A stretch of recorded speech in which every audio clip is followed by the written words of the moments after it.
Good evening, everybody. Kevin J. Johnston here. Welcome to episode number 51 of the Tax and Money Show. That is correct. The Tax and Money Show is happening tonight. We're going to be talking about stop getting ripped off by your boss and the Canada Revenue Agency. Wow. So there's a lot to cover in tonight's show, everybody.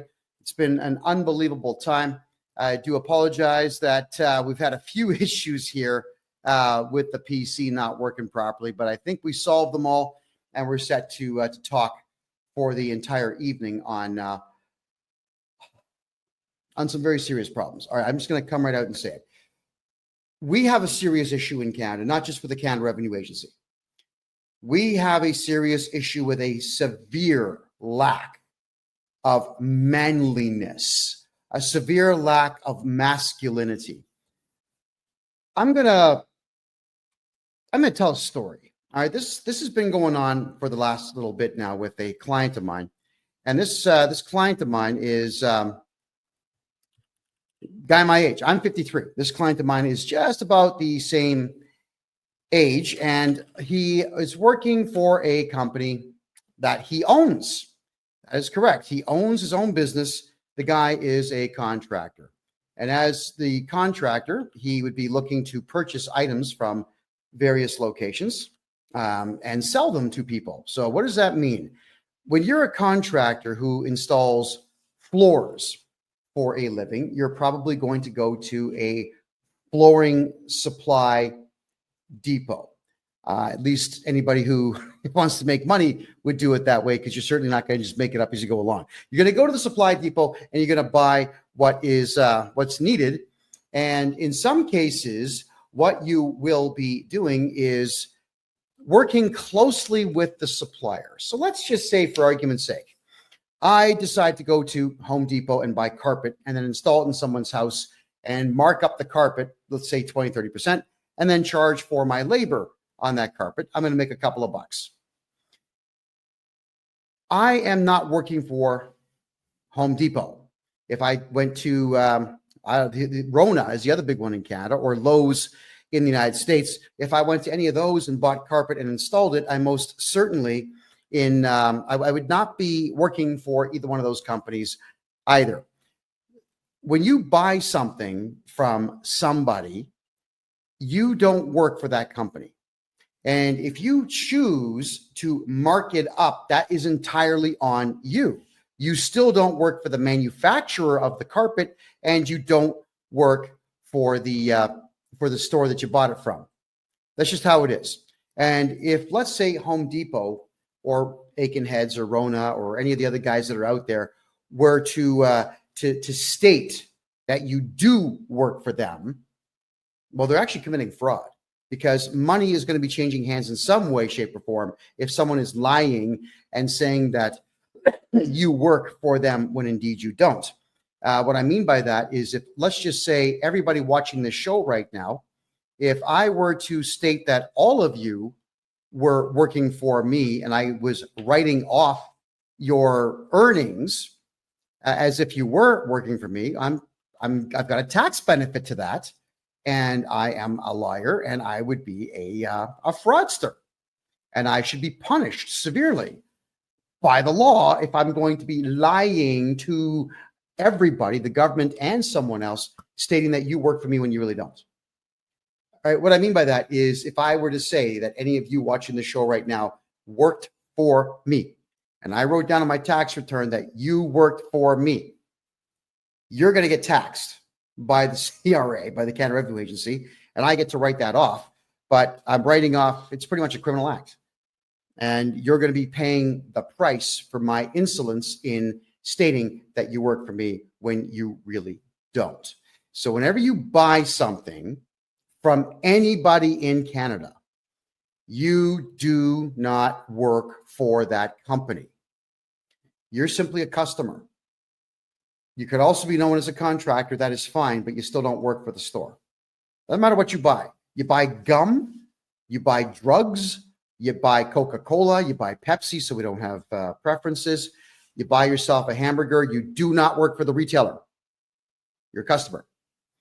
Well, I have a client that came to me, again, my age, who is having some serious tax issues. Now, I've got permission to tell the story minus his name, but in this tax issue that he's having, we went through all of his files and the numbers didn't match up.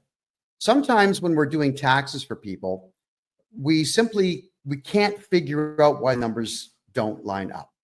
So we spend more time on it, a lot more time on it. And it gets a little frustrating sometimes because there are some tax returns that just don't make any sense at all. So we'll go through them and then a second time, and then I'll say to my CPA, well, could you check this out? Because it ain't jiving with me. I send it off to my accountant. She looks at it. She can't figure it out.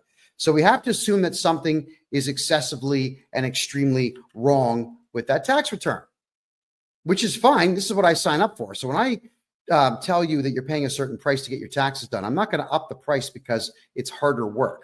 That's not what I do. And I'm not complaining. This is not a complaint. I'm not saying it sucks to do extra work. I don't shy away from hard work. But when something doesn't make sense, my detective brain kicks in. Many of you know that I used to be an investigative journalist. I used to do private investigations in my 20s. I did process serving court papers. We did skip tracing, looking for people all over the world. It was a lot of fun. And I do have an investigative style brain. I'm always looking for answers where they may or may not exist. Well, we tracked down an issue for this client. And that issue was that this client was listed as an employee of a store that he has never worked for. And they had put down what are called a T4A. Now in Canada, not the United States, we're talking Canada now, when you are employed by somebody, at the end of the year, they're going to give you a T4 slip, which says, we are X company and John Smith works for us and John Smith made this and we deducted this much tax from John Smith and all the things that go with it. So that T4 slip is your employer snitching on you to the Canada Revenue Agency about how much money you have made. And when they do that, well, when you snitch on yourself, the only thing that the CRA is going to do is find some way to screw you and take your money. That's what they do. That's what these people, they're evil as hell. That's what they do. All right, let's go back to it now. The client in question has, for the last 8 years, gone to a place called Ritchie's, Ritchie. And for those who are watching here, I'm going to show you an image of it. This is the Ritchie's logo. They're out on the East Coast. They're in New Brunswick. And Ritchie's is a flooring supplier. That's what they do. They supply flooring. They have a lot of products in there. They're kind of like a Canadian Tire or who else would they be like? No, that's pretty much it. They would be like a Canadian Tire. For our American friends, a Canadian Tire is a place they usually have a mechanic shop and they have a whole bunch of mid-range, mid-grade stuff for sale. Sports gear, camping gear, stuff for your home and whatnot. It's all pretty mid-range. Well, that's what Ritchie's is. They've got a lot of mid-range stuff and they have some higher end stuff. This is another version of it here. And here's a couple of the clowns that run this place. My understanding of this Ritchie's store is with them functioning in first off, they're in St. John, New Brunswick on Rothsay Avenue. They're also in Moncton, New Brunswick on Plaza Avenue, and they're in Dartmouth, Nova Scotia. They got 3 locations. We're talking about the Moncton, New Brunswick store right now.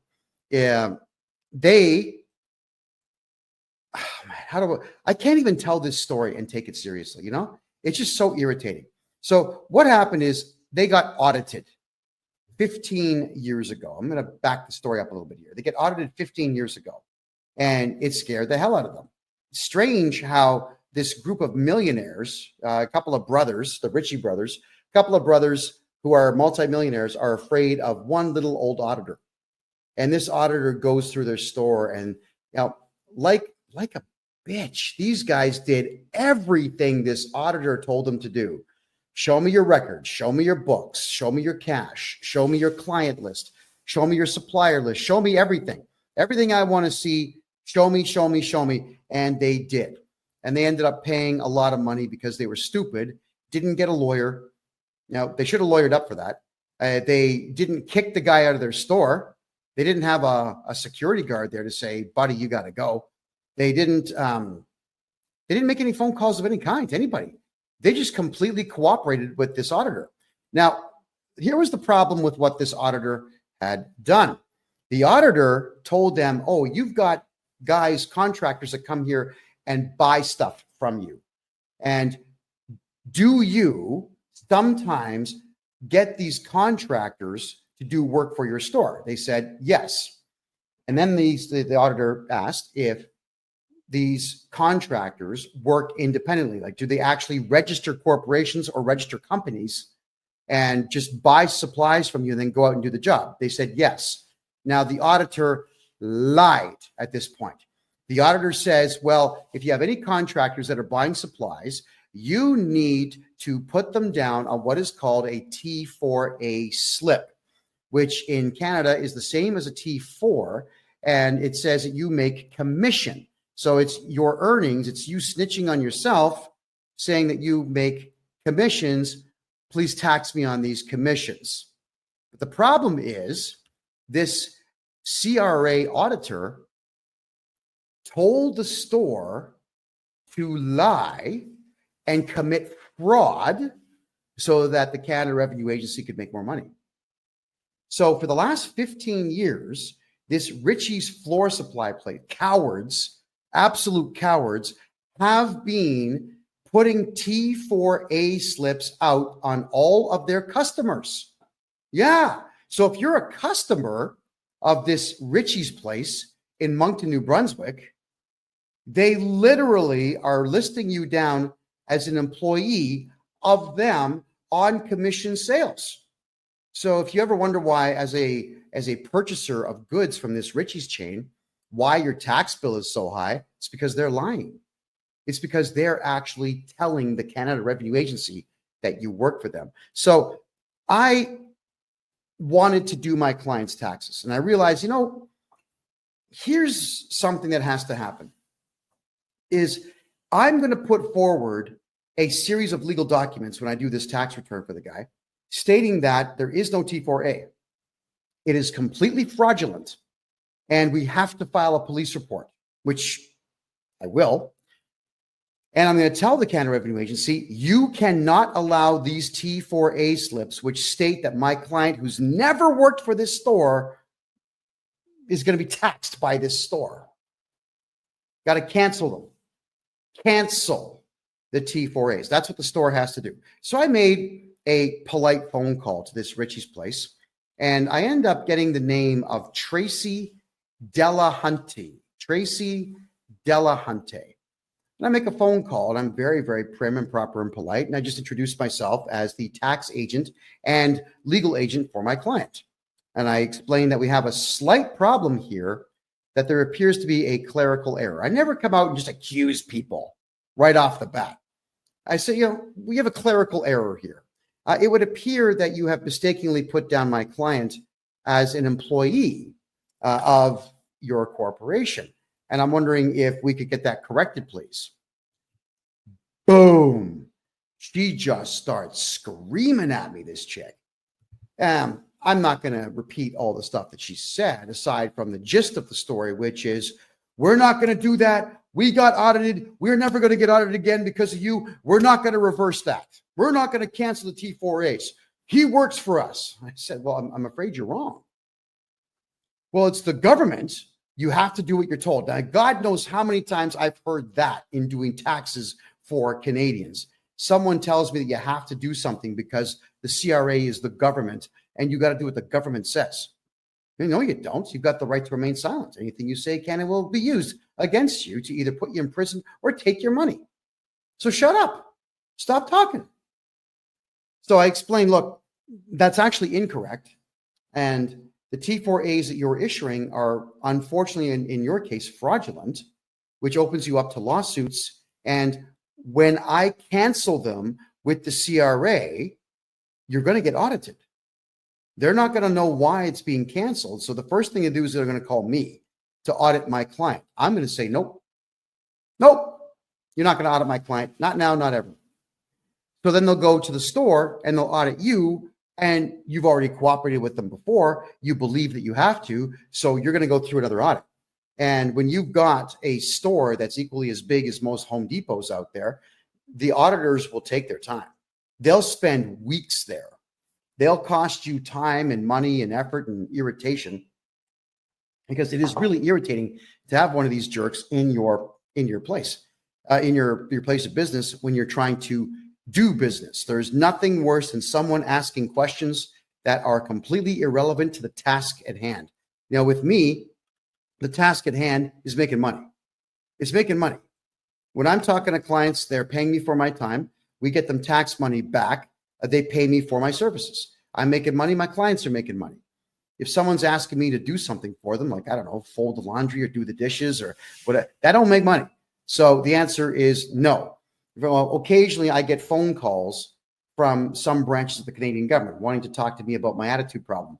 I say, look, guys, this ain't going to make me money. So no, I'm not spending time with any of you. Yeah, whenever the government of Canada calls me, I always tell them, it's guys, I charge $300 an hour for my time.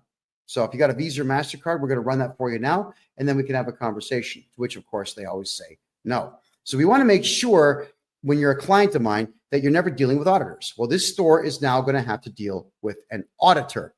She says to me on the phone that, look, honey, I've been doing this for 10 years. I know everything about taxes. That's what it sounds like. I said, well, if you've been doing taxes this way for 10 years, with all due respect, you've been doing them wrong. We put auditors in prison who harass my clients. That's how it works. No, you don't. Well, yeah, we do. I'm a private investigator by trade. I'm a tax expert here. We hunt them down. We file charges. We make sure it goes all the way through. At the same time, we cancel the audit. So you don't have to put up with an auditor in the future at all. In fact, I can help you keep these auditors away. But right now, my concern is my client. I'm being polite. My concern is my client. Could you please just cancel these T4A slips? He does not work for you. Then she pulls the same crap that every feminist out there always pulls when they are losing an argument or they have nothing further to add, but they still want to win. She says to me that, oh, you're just being too aggressive. You're too aggressive for me to talk to. I'm going to have to end this call. I said, no, you're being aggressive. I'm actually afraid of you, and I'm going to end this call. So I ended the call first. I always repeat back the words of feminists whenever they throw nonsense at me, which is exactly what she did. So you would figure at this particular point, I'm going to bypass the accountant for this company, and I'm going to call the multi-millionaire owner of the place, the Ritchie brothers. Supposedly they're men. Well, we know differently now. I call. I don't get through. I call again.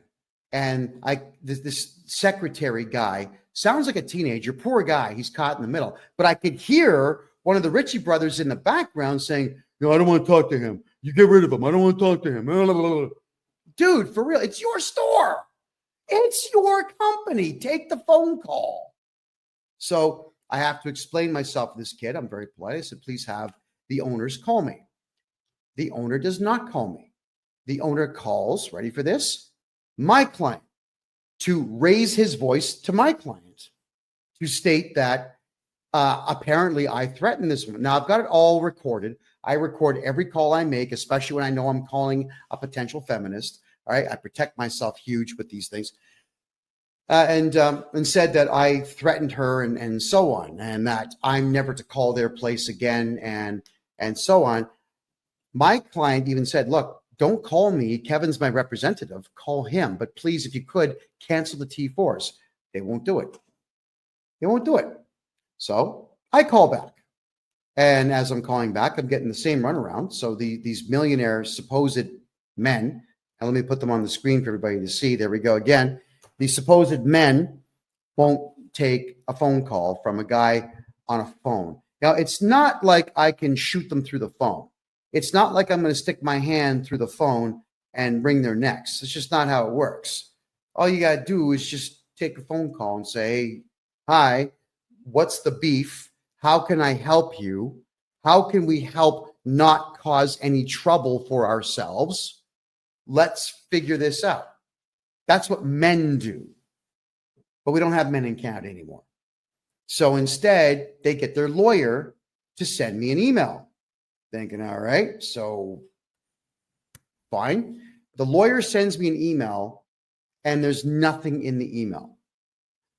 Thinking, okay, I've got to say something here. So I write the following letter. Now, none of this is meant to be offensive to anybody. This is education. When all of you are getting screwed over by your employers doing foolish things like this, I'm showing you the process that I go through. So here's the letter, everybody. Urgent legal notice, action required to prevent a CRA audit to Adam Ritchie and Trevor Ritchie, the two millionaire supposed men running this company. Dear Adam and Trevor, my name is KevinJJohnston. I act as the legal agent and tax strategist for none of your business. I have been retained to oversee and resolve matters relating to my client's taxation and legal affairs. Upon reviewing my client's personal portfolio and taxation history, we are prepared to complete his tax filings within 2 days of resolving the current obstruction posed by T4 slips erroneously issued by your corporation. Polite, right? On January 27, 2025, I contacted Tracy Delhunty to request clarification on the existence of these T4A slips, which are obstructing my client's ability to file his personal taxes.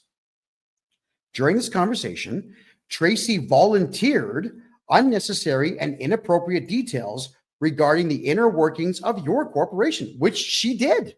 Why is she telling me what's going on there? It's weird.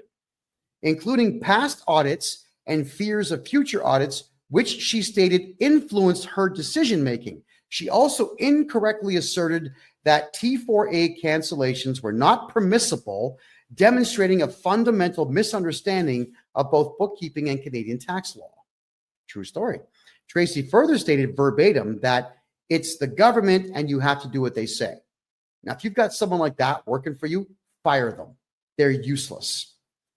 Suggesting a gross misrepresentation of the role and authority of the Canada Revenue Agency.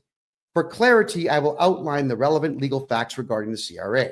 1, the CRA is not a police force and has no criminal investigative authority. The CRA, 2, the CRA operates as a collection agency at arm's length from the federal government. 3, all decisions by the CRA are appealable in federal tax court, which has no authority to issue monetary penalties. 4, the CRA cannot access bank accounts, medical records, or private information without written consent. 5, CRA audits can be refused and auditors have no authority once you issue a no trespassing notice to them. Individuals and corporations have the legal right to remain silent, and auditors who violate your no trespass notice can be charged criminally and sued for tort harassment. Does anybody see anything wrong with this letter so far? To continue it, by issuing T4A slips to my client, your corporation has falsely classified him as an employee when he is in fact a sole proprietor operating under his own federal and provincial tax numbers.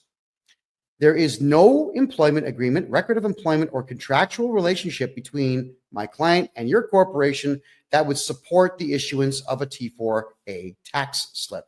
This action constitutes a fraudulent misrepresentation of my client's status and creates legal and financial complications for him. To resolve this matter amicably, I propose. All right. This letter has gone to Ritchie's Flooring in Moncton, New Brunswick, for those who are curious about that. So the immediate cancellation of the T4A slips, your corporation must cancel the T4 slips issued to my client and provide a letter on company letterhead acknowledging that the issuance was a clerical error. No big deal. This letter will be submitted alongside my client's tax return to the CRA to rectify the situation. This corrective action is legal, straightforward, and cost-free. It's free. It doesn't cost anything to fix a tax clerical error in Canada. All right?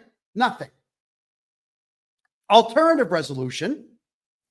If you choose not to cooperate, I will proceed to revoke the T4A slips on behalf of my client by submitting the necessary documentation and legal arguments to the CRA. This action will include notifying the CRA of the fraudulent classification, which will result in an audit of your corporation. Should this occur, I will provide full testimony supported by evidence to ensure that my client's legal rights are upheld.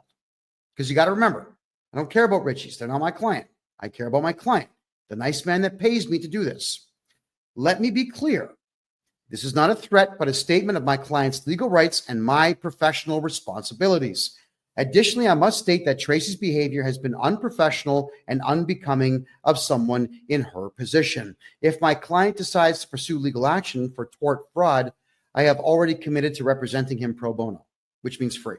And I will represent him free of charge, because this Tracy woman, she really got my back up. I mean, most of the time, the average person has no capacity to get on my nerves.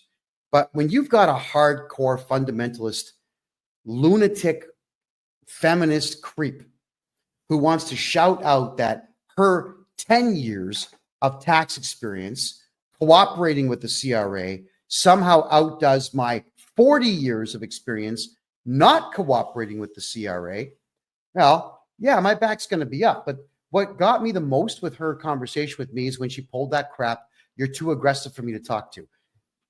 I wish we were allowed to slap people that said that, because that is just the most crass thing that you can say to someone. You may as well just admit that you're a loser and you have no capacity to debate.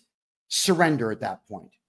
So here we are talking about Richie's, who doesn't want to be talked about. And I'm just getting started, by the way. So I tell them it's in your best interest and the interest of the corporation to resolve this matter promptly and correctly. Please provide confirmation of the T4A cancellations and the requested letter by February 3rd, 2025 to avoid further complications. Signed, me. All right. So again, you figure that the men, the brothers, these two names here, you've got Adam and Trevor Ritchie, Ritchie's Flooring. You figure that at this particular point, they would have the temerity, maybe, or just the bravery to contact me. You just say, look, oh man, this guy sent us a legal letter. He's accusing us of fraud. You know, why don't we call him and try to iron this out? That's the first thing I do. I try to iron it out. There's always a way to get things like this ironed out, but no, they've got stupid pride. Why? Because these two millionaire brothers apparently are beta cucks and allowed this feminist bookkeeper that they have get them in trouble. They sided with her. Fine, they're allowed to, but I'm pointing out that they're still committing fraud, whether they have silly pride or not. All right. So then their lawyer emails me again. And in this email, he's pretty short and sweet, but here we go. His name is Mark. You'll love this one, everybody. It's Mark D. And the last name is Tector. Mark Detector. Are you kidding me? That's this lawyer's name.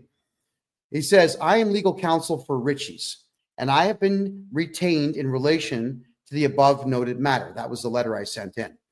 I have your email and letter dated January 29, 2025. I am reviewing your letter with our client and I am obtaining obstructions. In the interim, do not contact my client and do not make any further disparaging and unfounded comments against them or their employees. Regards, Mark Detector, partner at Stewart McKelvey Lawyers and Advocates.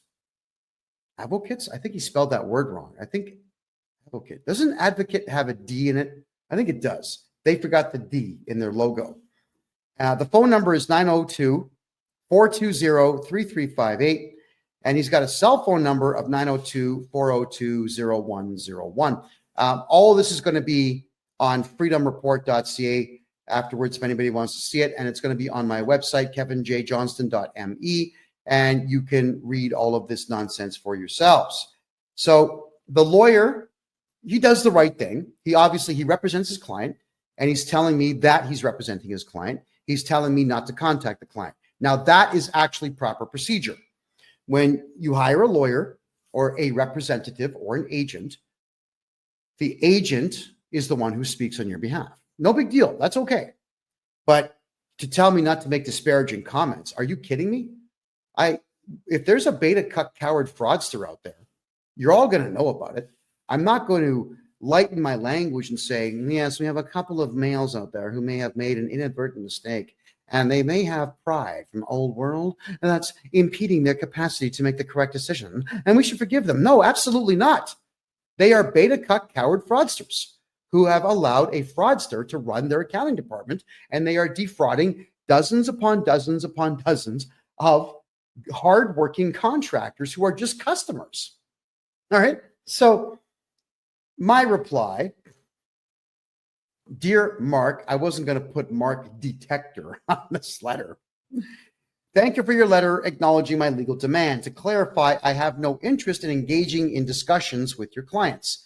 My sole request has been explicitly outlined in my previous correspondence, and I expect it to be addressed accordingly. Right? There you go. Regarding any statements I have made, whether private or public, I am fully prepared to enter into a non-disclosure agreement, which is called an NDA, with your client, prohibiting me from making any future public statements about them from the date of signature forward, contingent upon their full compliance with my lawful and reasonable request. I trust this matter will be handled expediently. My name. Okay, nothing to argue with there. So what I'm saying here is that you have a couple of beta cuck fraudsters running this store, interfering with the tax return capacity of me, and literally lying to the Canada Revenue Agency about people who work for you that don't.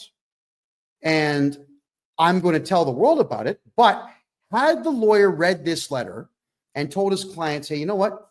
This big mouth, this big mouth from Canada that never shuts his big mouth, who's on the front page of every newspaper in Canada, will shut his big mouth, everybody, if you just cancel the T4As. I mean, if I was the lawyer, I would tell him, look, don't be a friggin' idiot. Just cancel the T4s and we'll draft the NDA and shut this guy up. That's fair, right? Well, not in Canada. You see, Canadians are not as smart as Americans when it comes to this whole NDA thing. Canadians have stupid pride. They get their backs up over nothing. And they always say, no, I'm not going to do anything he wants. Okay, fine. So I'm going to tell the whole world how much your company and you suck. That's my right. And I'm also doing it as a warning to all of you out there to pay attention to what your employers and your suppliers are doing, because it can really affect you negatively. So he comes back with this really short letter. Mark Detector tells me, we have now had an opportunity to review this matter with our client. The claims in your letter are without merit. Well, which claims? The claim that your client sucks, or the fact that the Canada Revenue Agency has no power whatsoever to force somebody to break the law? I mean, which one is wrong according to you and your client? So telling me that something is baseless, that it bothers me, not because I'm getting my back up. Lawyers are losers. Almost all of them are losers in Canada. They're not smart enough to get my back up. But the point is, this lawyer should have made a proper presentation to his client and explained it. He didn't. He comes back with this really short, terse, ridiculous nonsense. And now my client still doesn't have an answer. Again, it's my client. I care about my client. I do not care about this Richie's flooring supply shop run by beta cucks. So I had to send him a letter. I send him another one. Now, it's a bit of a lengthier letter, but it was necessary to send this because I must do everything I can for my client before we involve auditors of the CRA to penalize his supplier. Good morning.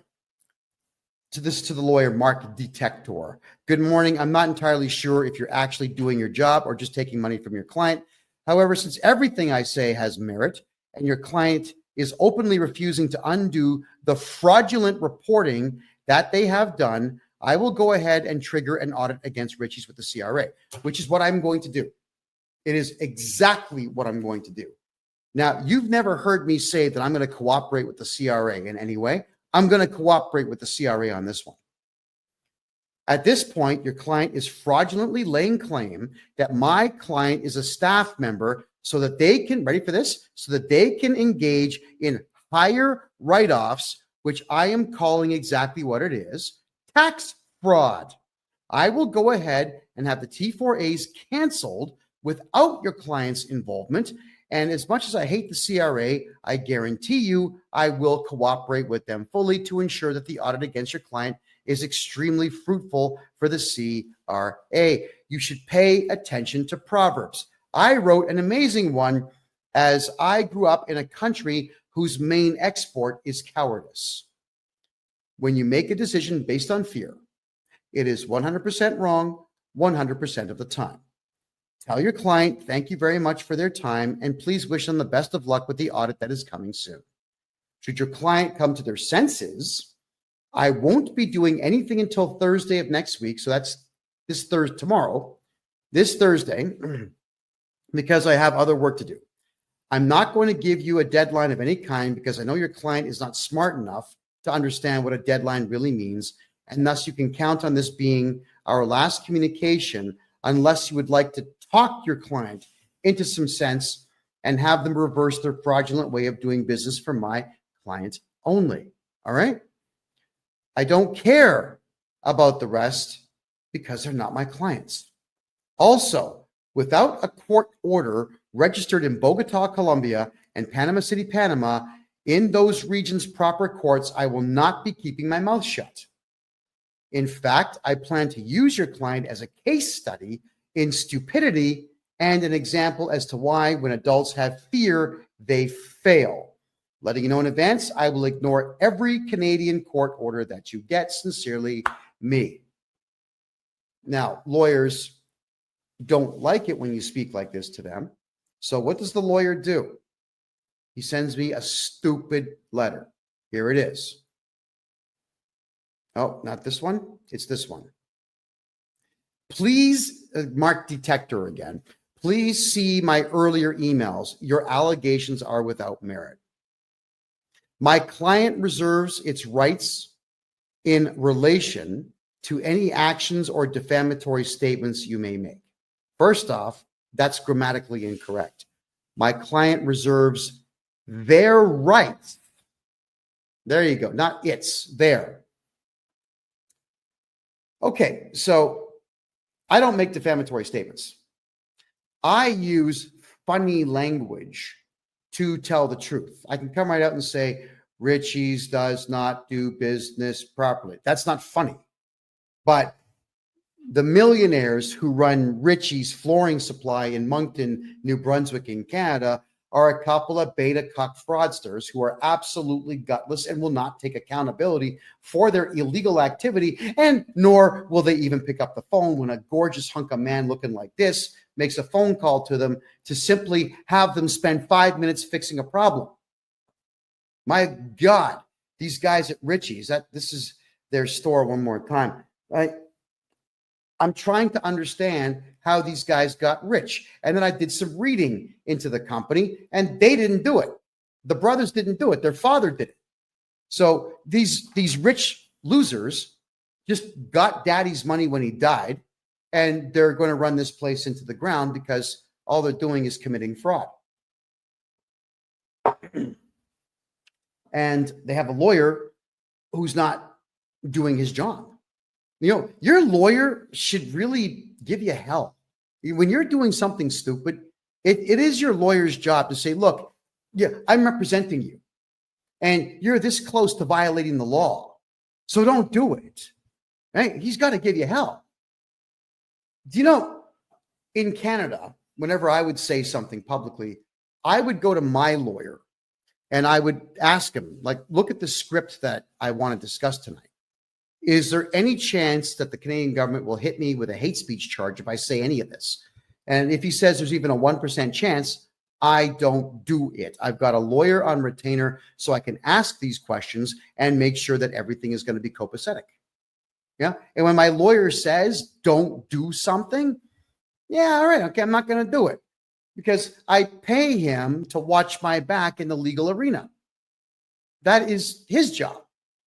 He does his job well so that I can do my job well, right? So let's continue here. With me getting such a short reply from this guy, there's the reply again. I thought, you know what? Obviously, these negotiations have completely broken down. They are not going to comply. So I'm going to go ahead and report fraud to the local authorities, and I'm going to report fraud to the Canada Revenue Agency, an institution I hate, an institution I never cooperate with at all. But because these people got my back up just a little bit, congratulations to them, I'm going to make sure that it happens. And if I need to be on the phone with the auditor, explaining everything to the auditor about these people, I am going to do so. It'll be the only time the CRA ever gets my cooperation. So I wrote a letter. Now, this one is less professional than most of the stuff I write. By my own admission, it's actually quite snarky. It was designed to be irritating because this lawyer is essentially saying, we're going to sue you for defamation if you tell the truth about our client, which I don't care about at all. There we go. So I say, dear lawyer, and I put the words without prejudice at the top of this letter, because in Canada, when you have the words without prejudice on a letter, it cannot be used as evidence in court because it's part of your negotiation to try to get to a settlement before court. That's what without prejudice means, everybody. All right, so I'm hoping that that legal term there makes sense. And by the way, nothing that I'm saying is legal advice. I am not a licensed lawyer. I'm just really good at legal documentation, and I'm really good in the courts because I've studied this stuff for 4 decades now. I hate it, but I know it. Well, actually, I shouldn't say I hate it because I like winning. I do like winning. I just hate the entire court system. But here we go.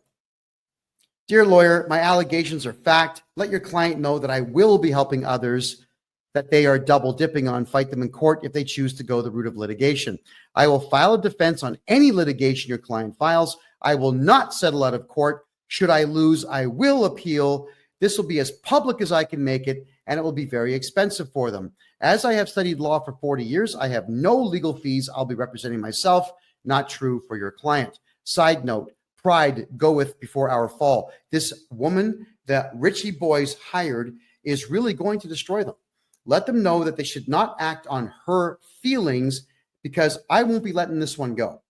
I'm going to use this case as an example of how not to behave in the accounting world and how to avoid eventually meeting me. That dumb working for them is dangerous as she is really stupid but believes herself to be a genius. She should be flipping burgers, not stealing from the CRA. I am not an unreasonable man.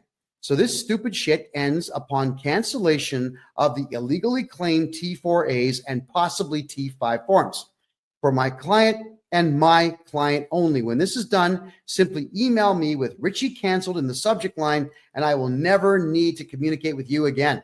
I will fix my client's taxes and move on. Let the Richie boys know that this can be solved with less than 30 minutes of effort, and that it will please me greatly to have this done right away. They really don't want me cooperating with the auditors of the CRA, which I will gladly do just to irritate that dumb ant they have working there. And that comes from the heart. Oh yeah, they will most likely audit them all personally when I request them to, which I will. Do what you will, Kevin J. Johnston.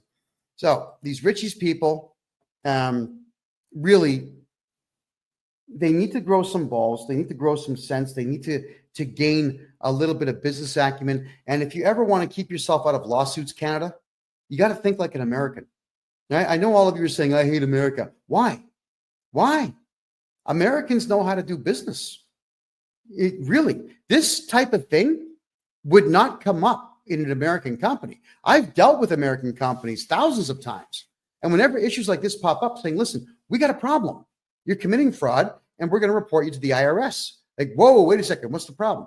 They will actually try to work with you. In Canada, everyone just gets offended, especially feminists. And this is the stupid stuff they do. So the lawyer did not reply. And I'm a little disappointed in that, but yeah, whatever.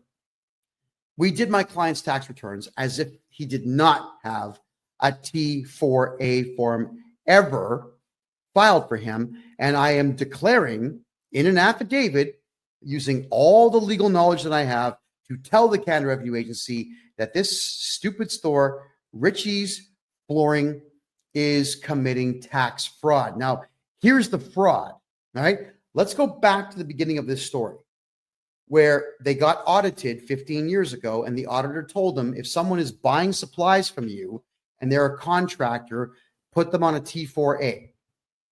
So the auditor told this store to break the law, and the store that did not get any legal advice has decided to break the law for 15 straight years by committing tax fraud times God knows how many people buy their supplies.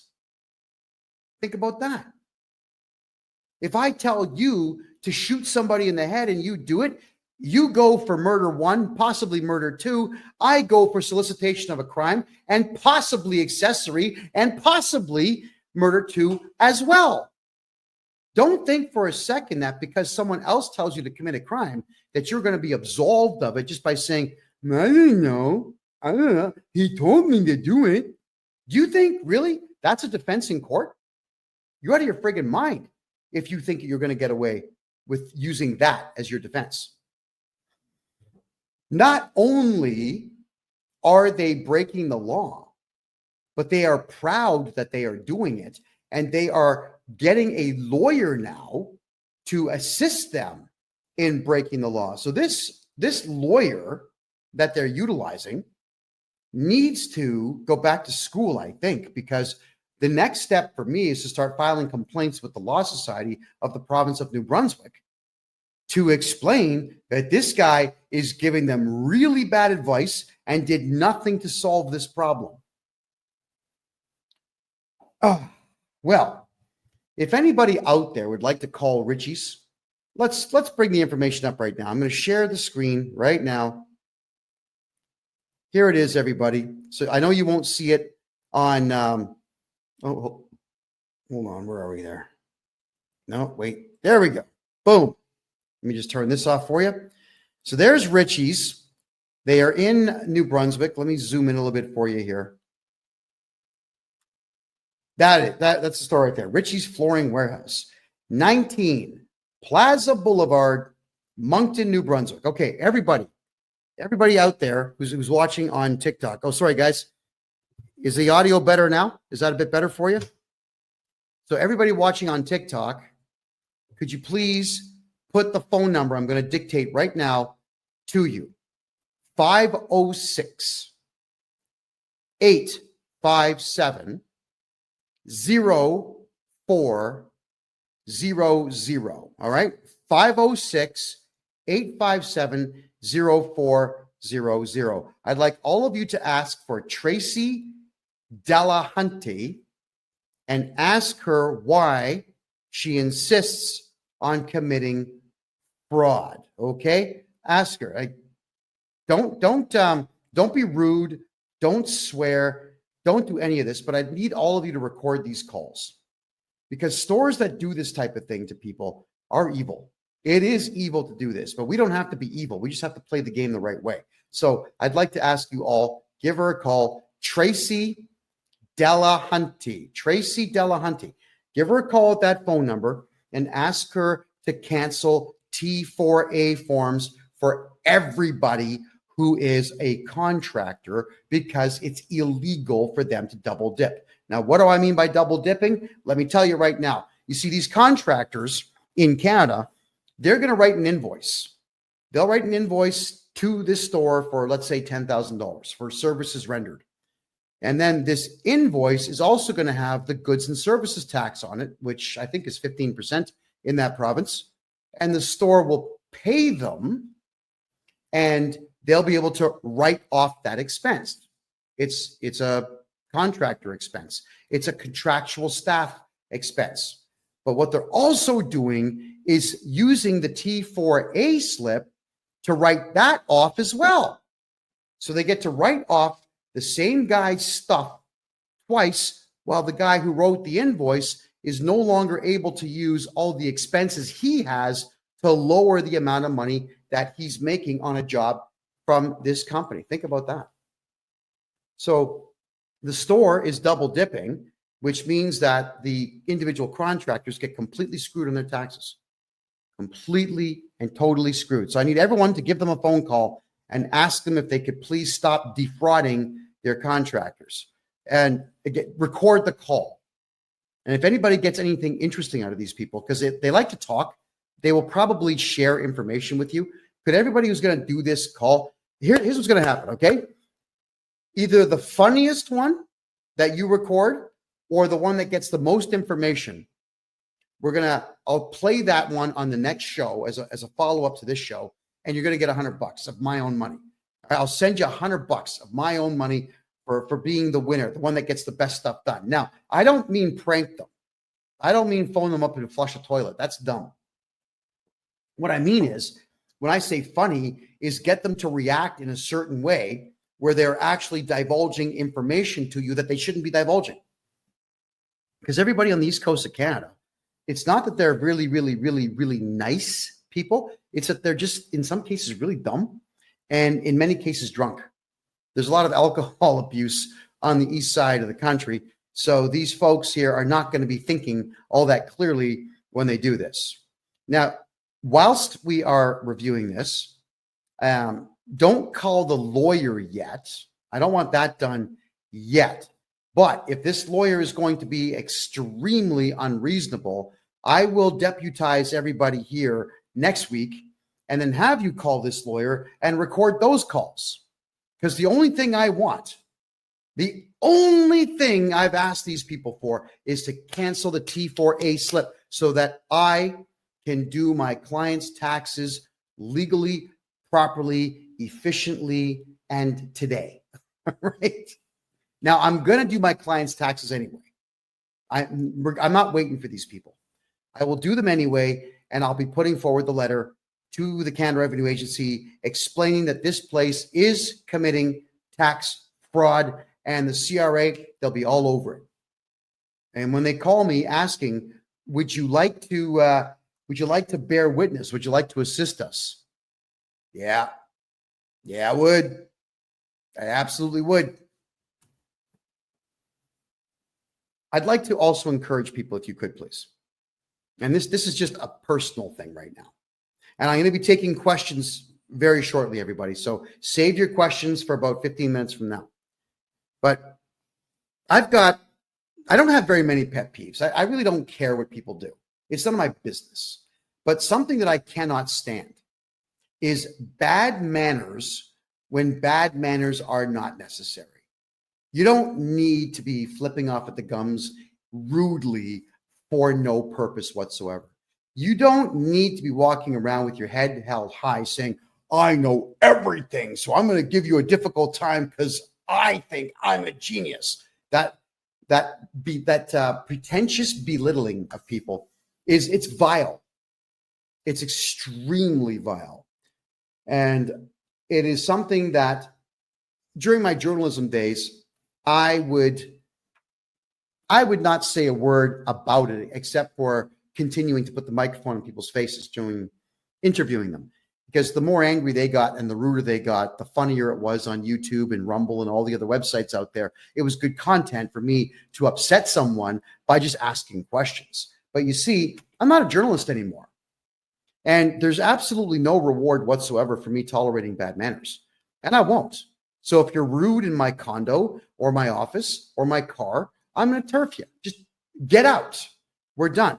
If you're going to be rude on the phone or rude in a live video chat, I tolerate it if you're a client because you're paying me to listen to your rudeness, but I'm not going to tolerate it if I'm not being rewarded for it. And this group of excessively rude individuals running this store need to be punished. That's it. You know, Richie's, the whole, oh man, these people. Richie's Flooring Warehouse is what it's called in Moncton, New Brunswick. Again, there's the contact info, 19 Plaza Boulevard in Moncton, New Brunswick. You can call the two brothers there, Trevor and who? Adam and Trevor. Ask for them, or you can ask for Tracy Delahunty, the excessively rude individual that started this entire fight. She started this because she thinks that I would have cared that she's worked as a bookkeeper for 10 years. I've studied tax law for 40 years, and I'm the first one to say I know more than most, but I don't know everything.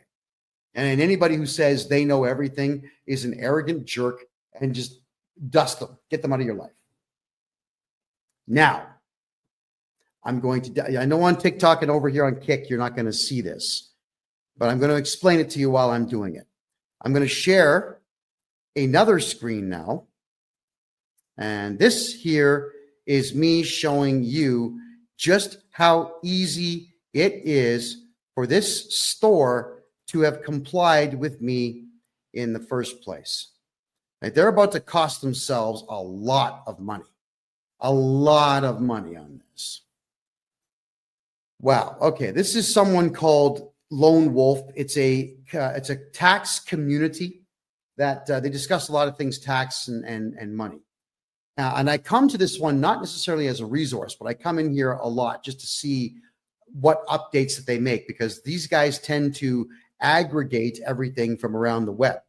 So T4 slips in Canada is what we get at the end of the year from our employers.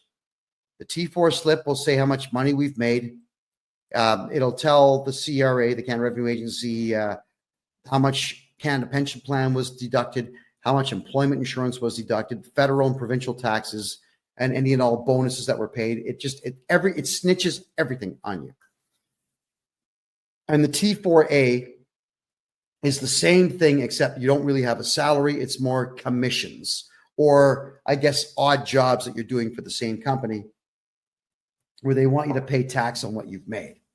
I mean, if you're a client of mine, you pay tax on nothing. I fixed that.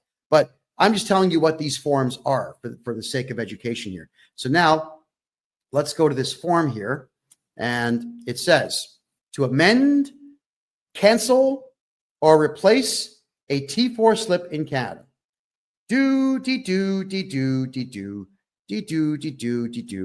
Cancel a T4. Detailed steps. I click on it.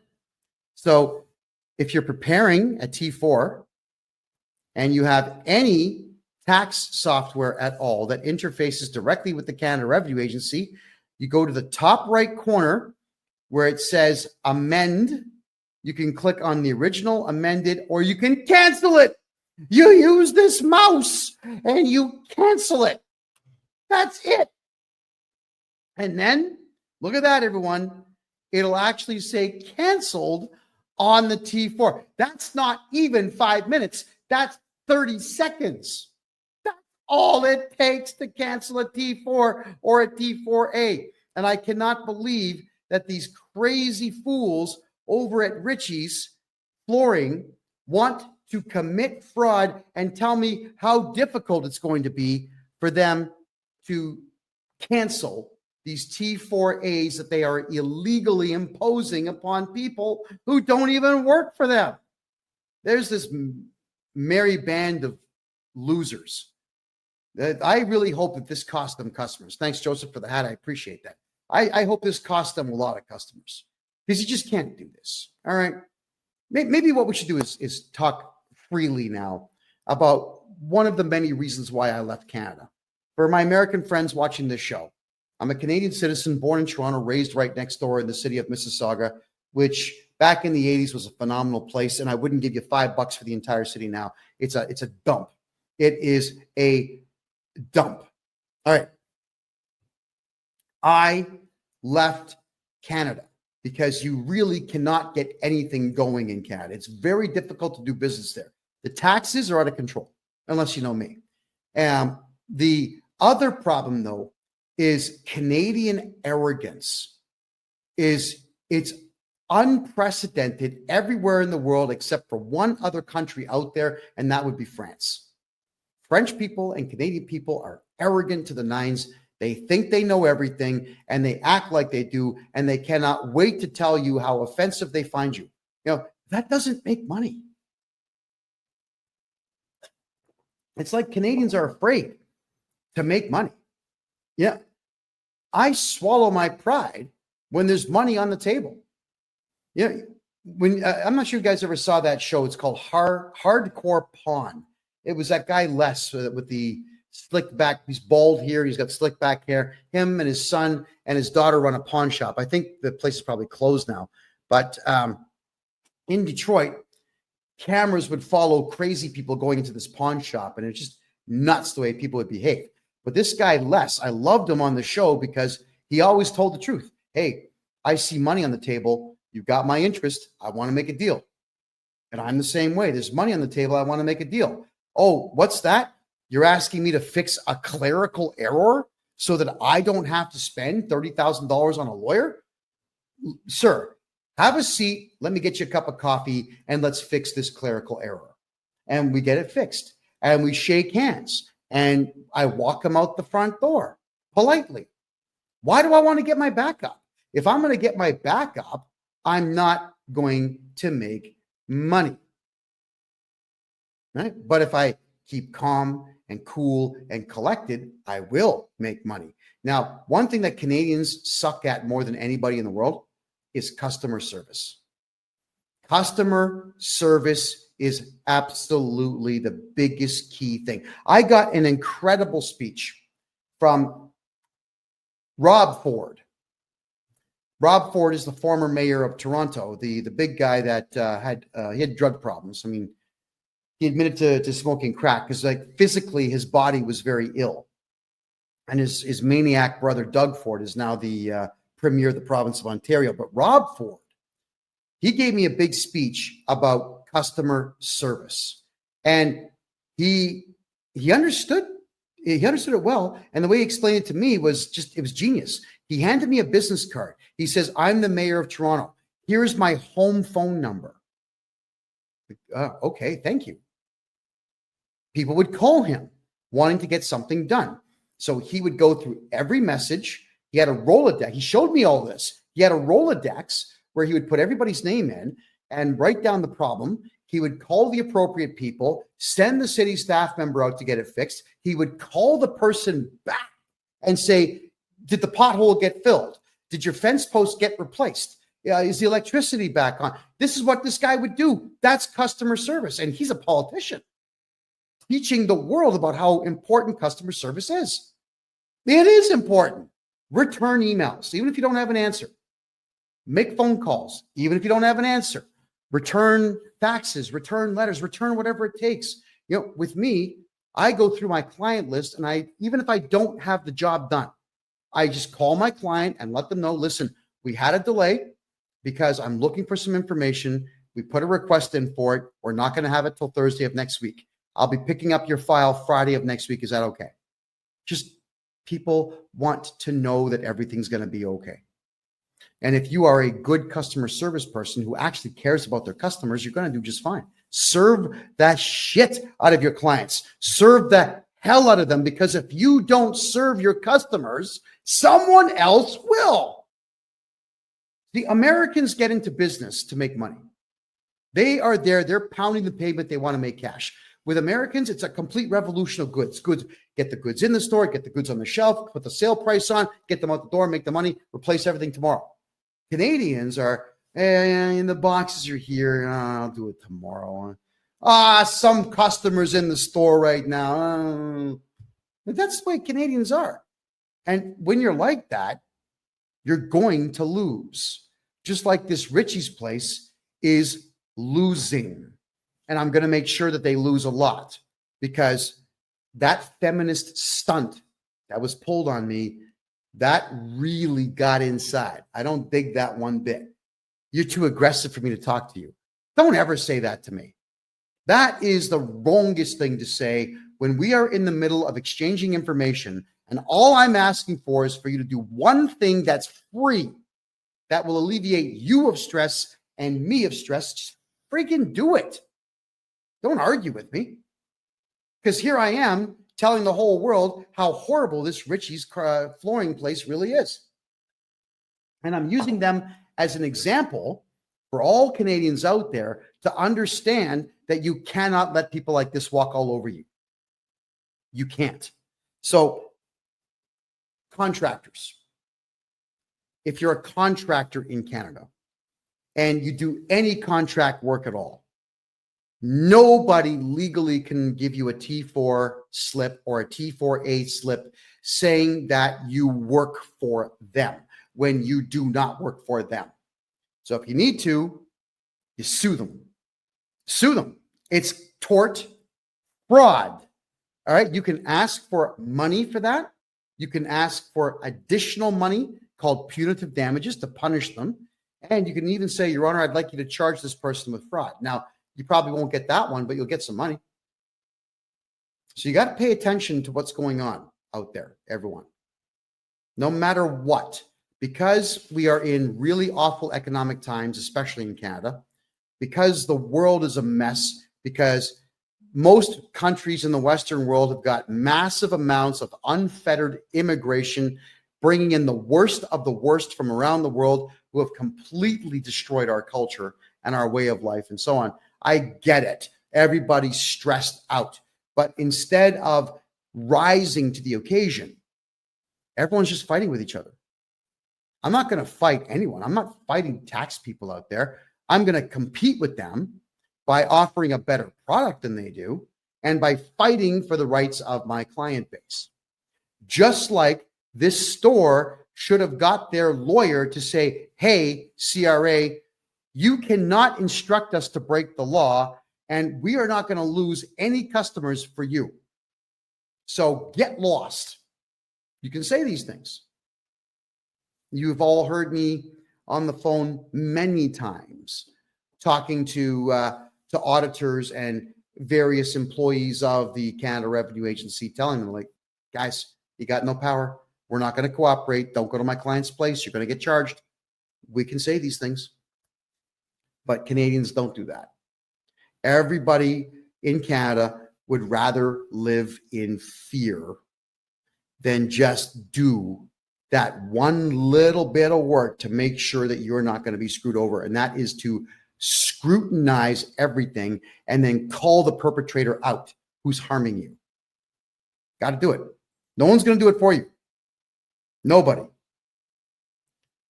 Okay, so let's have a quick peek here at some of your questions now, everyone, because I know there's some questions here. Canada has such potential but bad leadership. That's absolutely correct. But Canada also has a bad attitude. Canadians have had it too good for too long. That's one of the biggest problems here. Country was too prosperous, way too prosperous for its own good. From 1948 to 1994, money on every street corner, money everywhere. When the rest of the world was failing, Canada was succeeding. So Canadians got way too comfortable. Decadence is not good for human beings. It's just not good.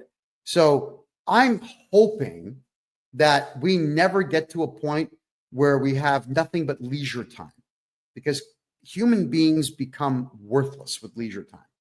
And we've seen now what's going on. Everybody's scrambling and just ripping each other off as opposed to trying to be better. All right. Is there a function for people to use with process to push forth accountability in terms of ministries? Yes, there is. We have to culminate as a team and file lawsuits and court injunctions against our politicians. Could you imagine if 1 million Canadians decided to collectively file individual lawsuits against one politician? Let's say Doug Ford, the Premier of the province of Ontario.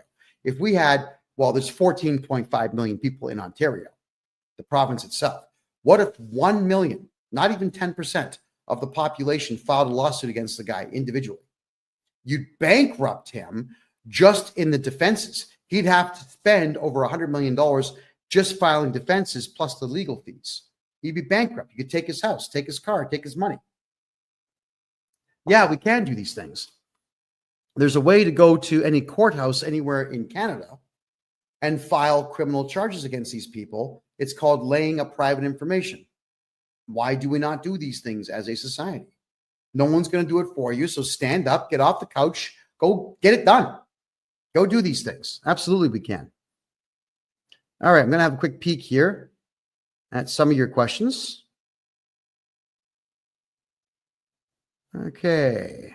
Am I live? Yes, I'm live. It is currently 10:15 p.m. Eastern time on the 18th of February.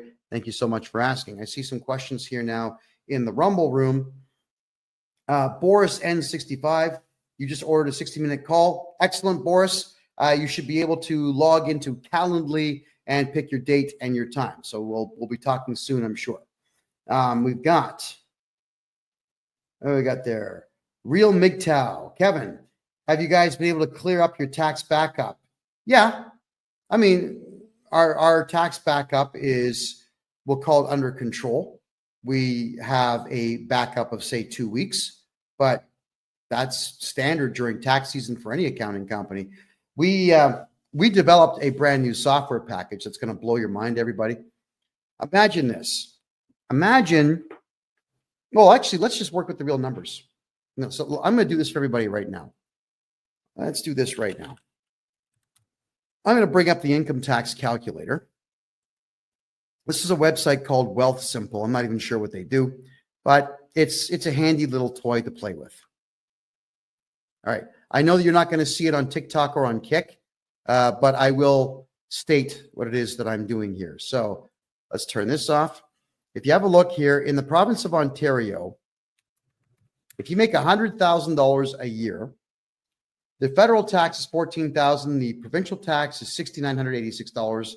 Canada Pension Plan and EI, which is employment insurance, ends up being $5,105. So on 100K, you're losing $26,136. Now, what bothers me about this is when a corporation is filing taxes, what they've got to do is they have to take the CPP, the Canada Pension Plan, and the employment insurance, and they have to match that. That's right. So for every employee that you have making 100K, you have to match the Canada Pension Plan 100%, and you have to match the employment insurance by 140%. Wow. So the rough number, if you look at it right now, the rough number is going to be about $5,800 per person per year that you have to spend for nothing. It's infuriating is what it is, because the Canada Pension Plan is going to be empty by 2032. And EI, I don't know if any of you have ever tried to get employment insurance, but I can assure you, you're not getting it. So why are you paying into it? Oh, yeah, so that third world invaders can get money for free to the tune of $5,000 a month. No, thank you. Not interested. So what we do now is we've got a payroll company in place, and the payroll company, we charge no fee for this. And I mean no fee whatsoever. We're going to do your payroll for you. So let's say your pay cycle is absolutely every week. On Wednesday, what you'll do is you'll jump on our website and you'll put in, like, you'll have drop-down boxes, John Smith, Steve, Richard, Paul, all these people in there. You put down what they made. It'll work out the CPP. It'll work out the EI. It'll work out the provincial and the federal tax. And it will tell you how much to pay us so that we can pay your staff member. All right? But you don't pay the matching on the CPP and the EI. You don't give it to us. We will pay your staff what they are owed, and then we will issue T4 and T4A statements at the end of the year to your staff member. And here's the other cool part. Your staff no longer work for you in this business model. They work for my company. So if you've got to fire somebody, I'm actually renting this person back to you for $1 per year. You can say, hey, Kev, or how about this one? Kevy, baby, looking good today. Listen, that guy, John Smith, that is currently on payroll, get rid of him. We want him fired. Okay, good. I make a phone call. John, listen, I hate being the bearer of bad tidings, but you got to go. You've been fired, and here's your severance pay. Here's your final paycheck. Thank you very much for your service, and good luck to you in the future. And this way, they cannot go to the labor board about you or you or you. They have to go to the labor board against me. And I can assure you, especially in the provinces of Alberta and Ontario, They don't want to deal with me because I drive them mental. I make phone call after phone call after phone call. We make offers, we make deals, I retract them, I make them again. I say stuff that doesn't make any sense. I'll send them in some cases. I'll go to deepseek.ai and I'll ask it to create a nonsensical email to do with my big toe up to 1 million words in length, please. And it'll do it.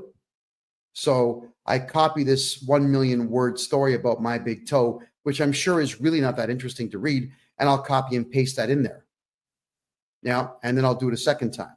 And then I'll ask DeepSeek to maybe change the story a bit and send them that. I hate the labor boards. So you want someone like me watching out for you, not breaking the law in any way, making sure that the law cannot be used against you because all the onus is on me. Laura Lee's asking, how do I pay you for a consultation? Head over to my website, KevinJJohnston.com. That is my name, Kevin J. Johnston, which is JOHNSTON.com. KevinJJohnston.com. You can grab a consultation there. As soon as you get past the initial screen, you'll go straight to Calendly, where you can pick your date and your time. And let's get rocking here. Let's fix your tax problems. All right, let's have a look at your other questions here. All righty.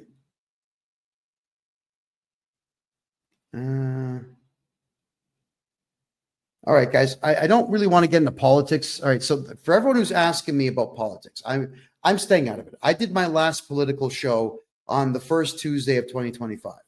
I don't care anymore. I had a lot of fun. I did a political podcast for 7 straight years. And we cost a lot of politicians a lot of money. I thoroughly enjoyed my time. But I'm a tax guy now. I'm enjoying taking money away from the Canada Revenue Agency and giving it back to the people.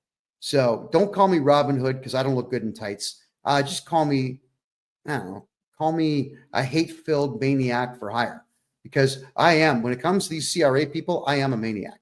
I can't stand them. I hate them with all my heart. So I go to town on these idiots, and they don't like it.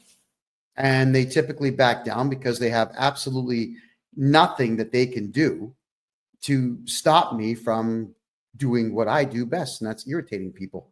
And my mother always used to tell me, son, you could irritate Jesus. Now, and when I said thank you with a big smile on my face, that was not the response she thought she was going to get. But that is a compliment, and it is extremely true. What's the best province in Canada for business? Suppose it's like, well, what are you doing? If it's prostitution, it's British Columbia. If it's drugs, it's Quebec. If it's drugs, the second place one would be Ontario. If it's drugs, third place would be British Columbia. If it's drugs, fourth place would be Alberta.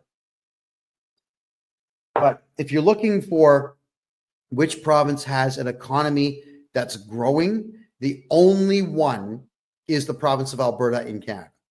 All the other ones are shutting down. Everyone's leaving. Everybody is leaving.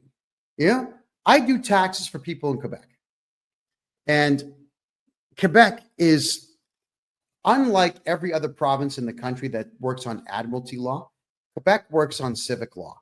And civic law means that the province can do whatever it wants. And they do.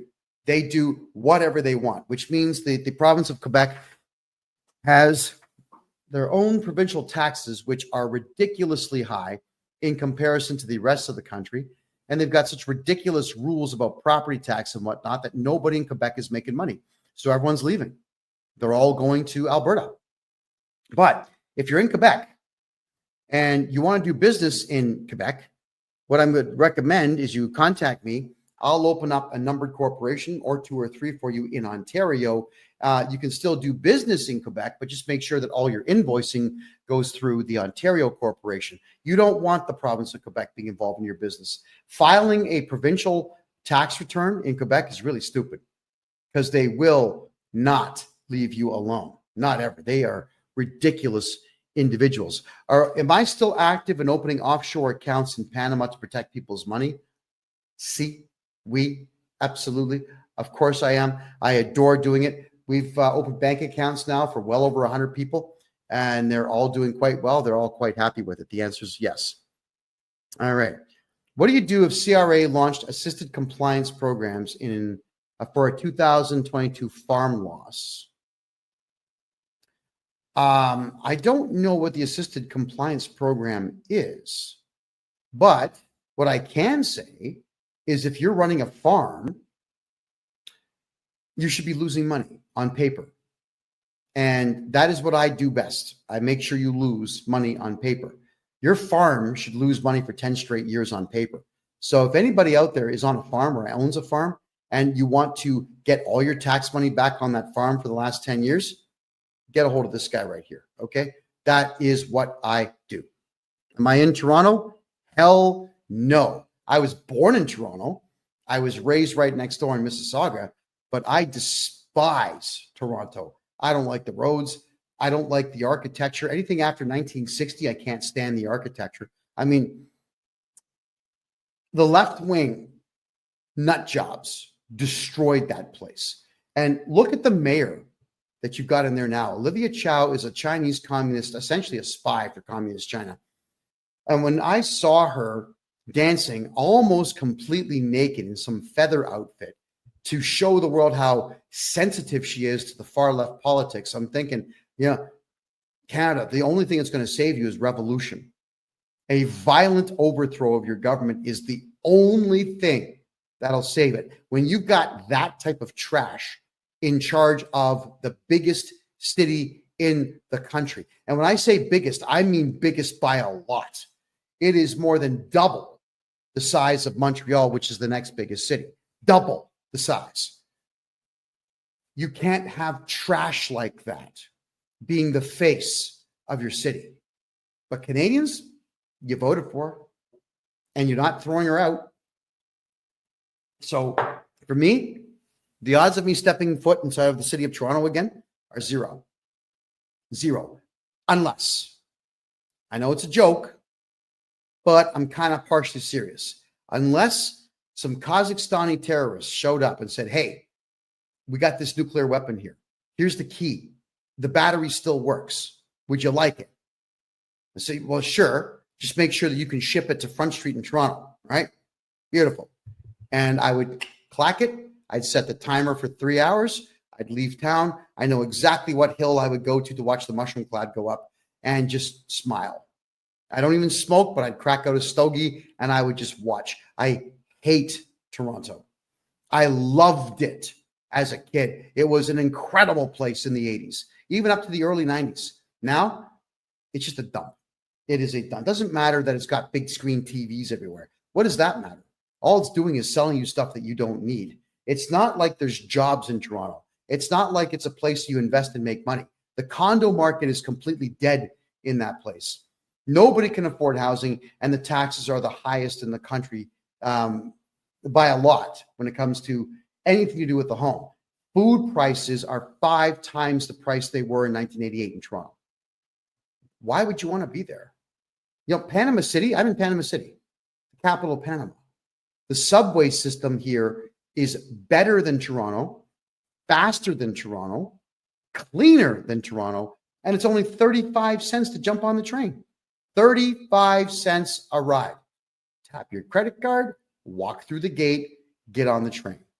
No violence, no strung out drug users sleeping there, no homeless sleeping in there, nobody picking on you, no one throwing things at you, nobody crapping in the corner. There's none of that nonsense here. You pull that stunt in Panama, the cops will work you over. You know what I love about the cops here is that they actually are really pleasant people until you screw up. And if you screw up deliberately and they identify you as deliberately committing a crime, they break out the old tonfas, you know, the billy club with the L shape, they'll crack you one. So don't be a criminal here. And I think Panamanians have got the message that it's not wise to be a crook here. And as a result, everywhere I go is safe. So Toronto, be damned. Not interested. All right. That's a good point, sweet guy. You're saying capital gains are 66%. That was actually not passed in the House of Commons. That was not passed in any legislature whatsoever, but the Canada Revenue Agency has chosen to do it anyway. Completely illegal. But if I'm your tax guy, there is no capital gains on anything that you do. I eliminate that capital gains garbage. It's gone. You got to get a hold of me. How do you save fees and taxes on the RRSP?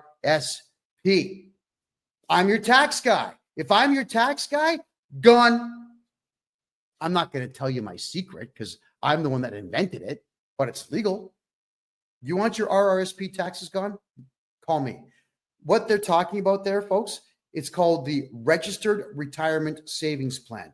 This was something that every TV network and radio station in the country before the internet was pushing on Canadians. I know because I fell for it too when I was a teenager, where they say, put some money into it every year, you get a tax break. And you can take all that money out when you retire. But what they didn't tell you was they'll tax it 48%. So you're just deferring taxes to your senior citizen years when you actually need the money the most. Yeah. And the other worst part of it is, everybody, is that the government tells you that it's for your own good. And that's the part that bothers me the most, is that they're taking 48% of your retirement savings plan from you and telling you this is for your own good. It's good for you that we're doing this. You're coming close to retirement age. You've worked 60 years to have nothing. And now we're going to take 48% of what you've made, and it's good for you. No, it's not good for you. And I will get you back 100% of all of your RRSP contributions, so long as it used to be just the last year. I can go back 3 years now and get those for you. So get a hold of me if you want that money back. Do I have an office in Toronto? Yes, actually I do. My criminal lawyer and my corporate lawyer are in Toronto. So if you need to drop something off at one of my offices there, let me know. But I don't come to Toronto. God, man, no. Oh, God, I hate that city. No, you won't see me there. You'll see me in places like Seattle, Calgary, Bogota, Panama City, Mexico City, Cancun. You'll see me in not Port-au-Prince. I'm sorry. What's the other one?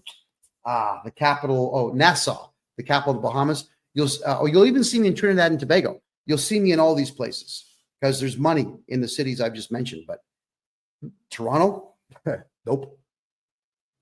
Keegan's asking, can I get your calendar link? Yeah, just my name, KevinJJohnston.com. KEVIN, middle initial J, last name Johnston, KevinJJohnston.com. Get a hold of me there, please. And the calendar link is all yours to pick yourself a time. Okay, Sweet Guy says, I'm 65 and I've watched many of the major metropolitan cities just deteriorate to absolute garbage. Correct. So have I. That's why I want nothing to do with Vancouver, Toronto, and Montreal anymore, which is a shame because those were three amazing cities in the 80s, even the 90s. They were fabulous places to be. Now, no, forget it. Can't talk me into it. Is Panama safe for kids? Yeah. It's a very safe place, especially if you're a gringo. The cops here will protect the gringos because the gringos bring money. Now, gringo, which means, North American. Actually, mostly it's either you're white or you're born in the United States or Canada or Europe and you speak perfect English. You're a gringo. So they'll treat you quite well here. I haven't filed since I have a sole proprietorship running since 2022. Carbon collection notice. All right. Sole proprietorships, you should never have those things, but I can fix the taxes and we got to get you into a numbered corporation so that we can avoid that craziness in the future. What if you just pulled the RRSP out and they took the tax off the top? Well, that's what Janelle, that's what they do. It doesn't matter who you hold your RRSP, your lifts, your RIFs, or your GICs with. They always take the taxes and just give it to the CRA, whether you want them to or not. They just do it. When you ask why, because it's the government. You have to do it. That's how they sound. So that's why I'll get you back everything on the RSP, but it will be in the following tax season. So it won't be today. It'll be in the following tax season. But if anybody here pulled out their RRSPs in the last 3 years and you want that money back, you get a hold of me. I'll get it all back for you. Every penny.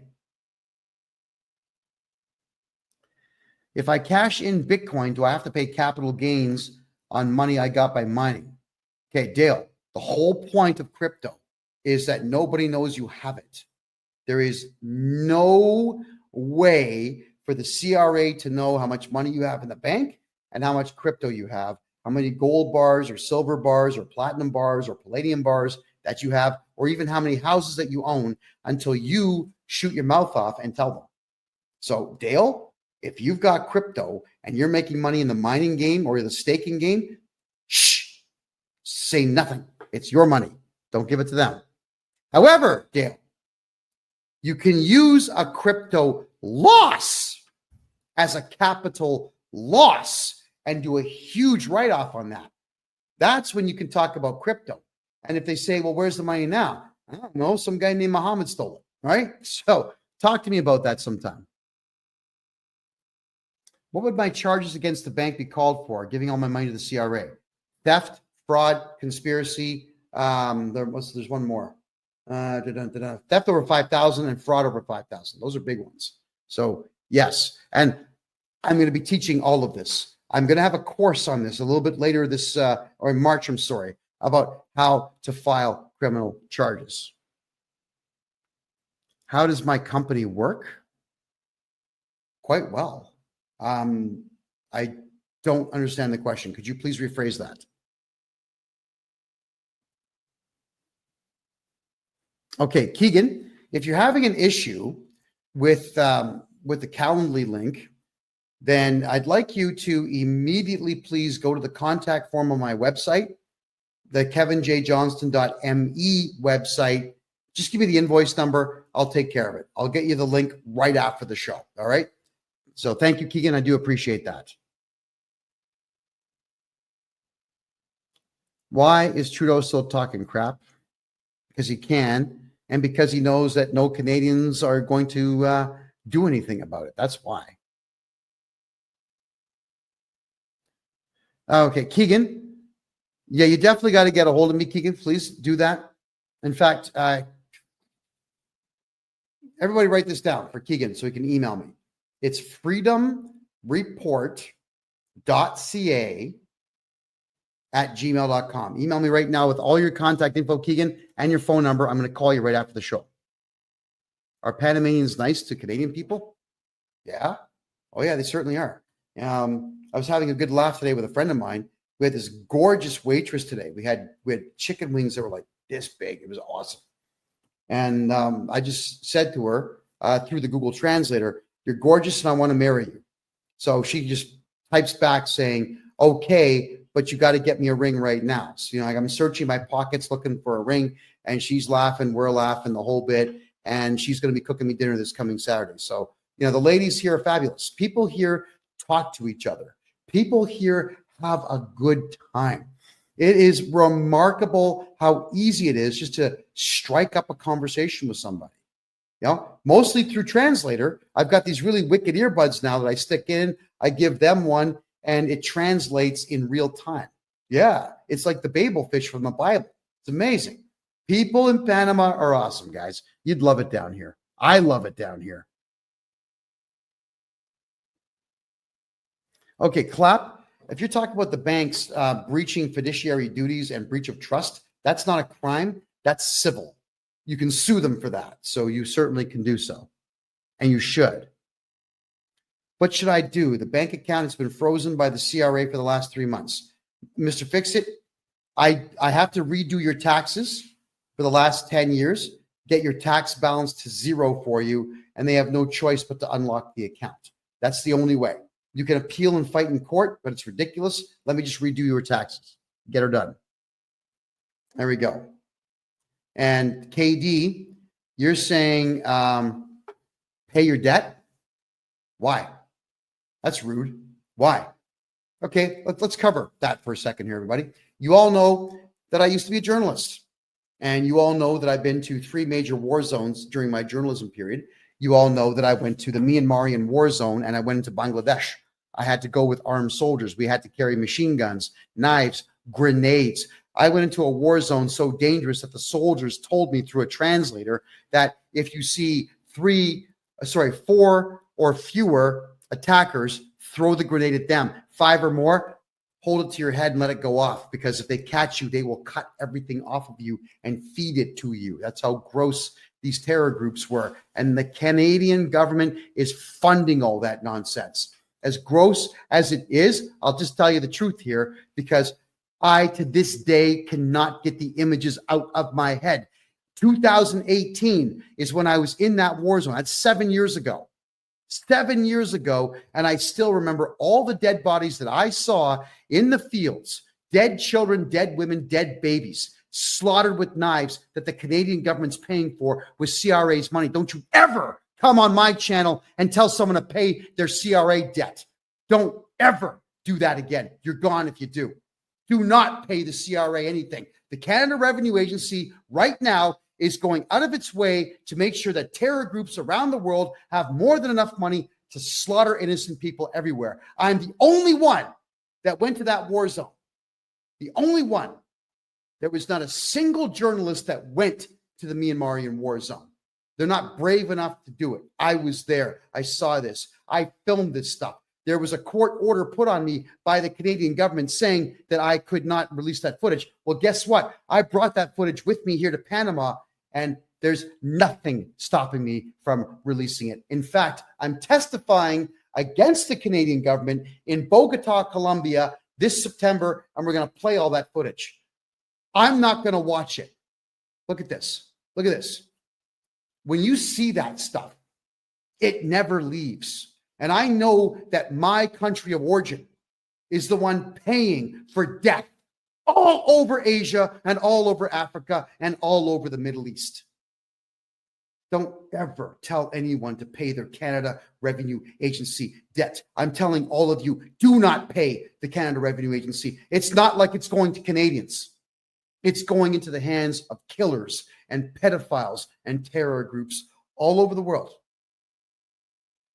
So, you know what? I'm going to block that idiot. Just get the hell out of here. Nobody wants you here. Anyway, getting back to taxes. Do you have any representation office in Alberta that can do my taxes, or how does that work? D. Carly, we do everything remote now.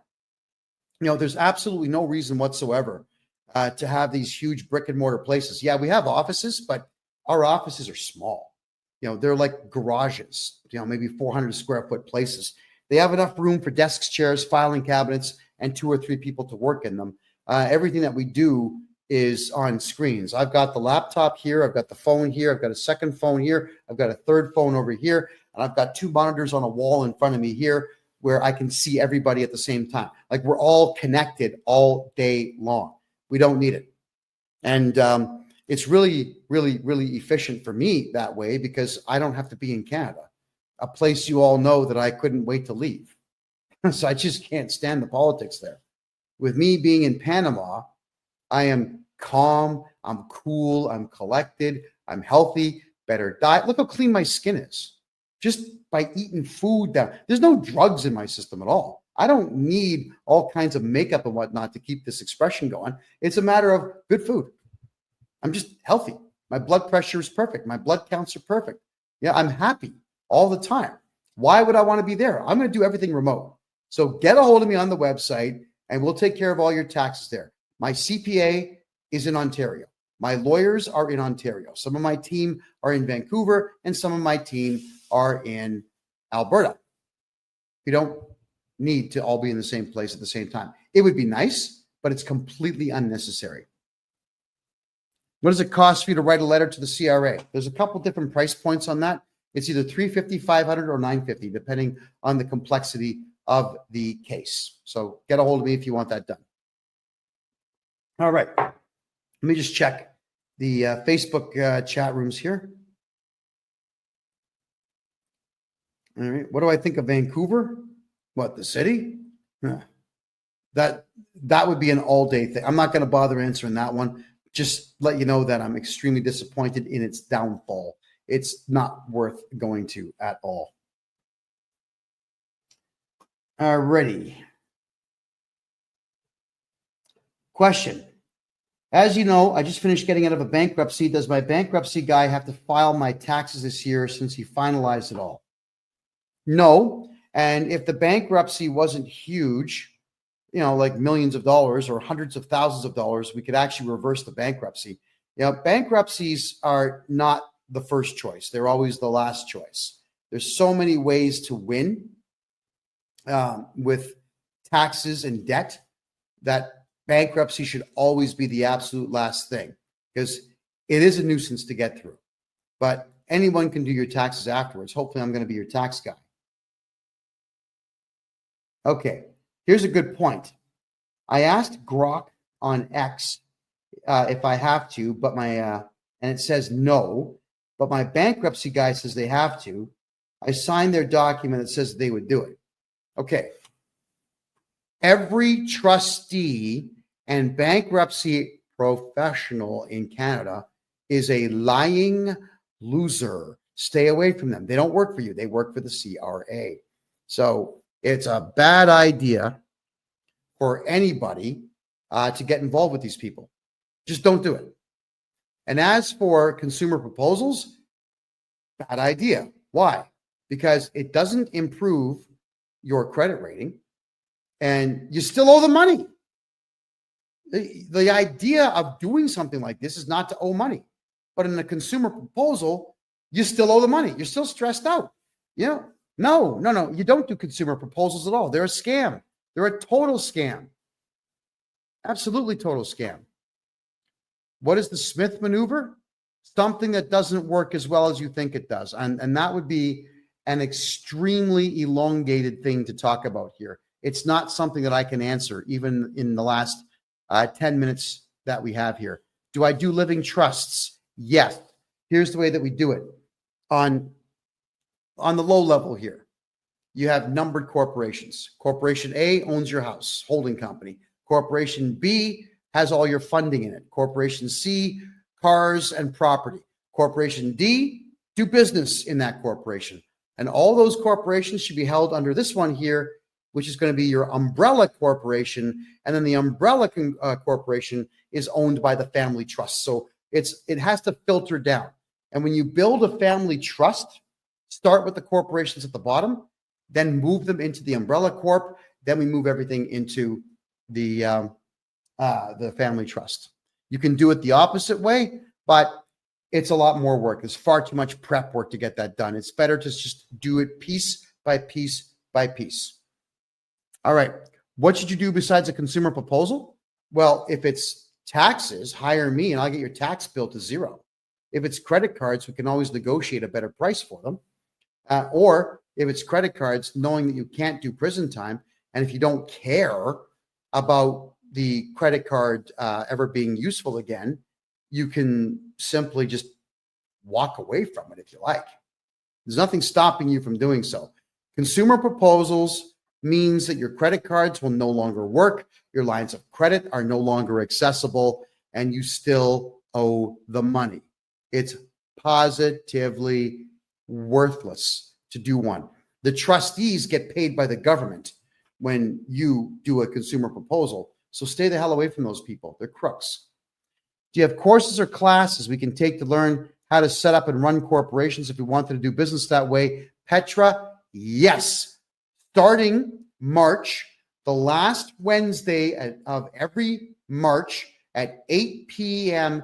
Eastern time, all year long, which is going to be 5 p.m. Pacific time and something like 7 p.m. Eastern time, or sorry, Atlantic time. It's going to be right in the middle so everyone can be there for it. It's going to be a membership fee of $25 a month where you can come in and learn this stuff. It's going to be a private closed circuit meeting where everybody's on Zoom. You listen to what I say for an hour, and then we have a discussion, questions. That's how we're going to be doing it. Also,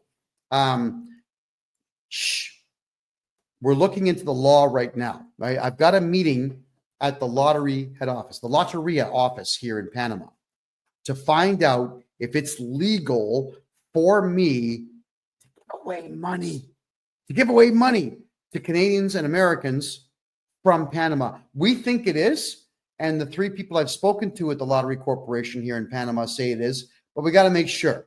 Because if it is, everybody who joins up for that $25 per month fee is going to get a chance to win cash. All right, we're going to start giving away cash on this show come September. So we have big plans for what we're doing here. That my good fortune is your good fortune. I'm having a blast doing what I'm doing in the tax realm here for Canadians and for some American folks as well. So we're going to give back by giving away a bit of dough. Here we go. Can I assist you in British Columbia? I can assist you everywhere. It's just that Quebec is excessively difficult in some cases.